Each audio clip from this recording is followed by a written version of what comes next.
ও মাই god, wicket পাওয়ার পর চাহালকে জড়িয়ে দৌড়ে ক্যাচ করলো হিটমায়ার। কিন্তু কেন? উইকেট পাওয়ার পর কেন এত উল্লাস? বিস্তারিত ভিডিওতে। ওইদিকে সপ্তম ওভারে মুম্বাই ইন্ডিয়ান্স মাত্র 52 রানে তিনটি উইকেট হারিয়ে ফেলে।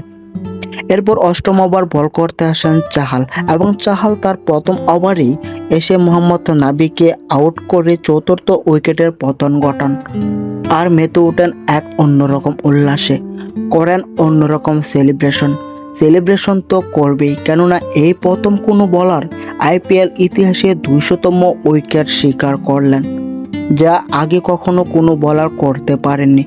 আর এই অসম্ভবকে সম্ভব করে দেখালো আইপিএল 2024 সালে ফর্মে থাকা এবং সর্বোচ্চ উইকেট শিকারী চাহাল। আর তাই তো সবাই মিলে করলেন এক অন্যরকম উদযাপন।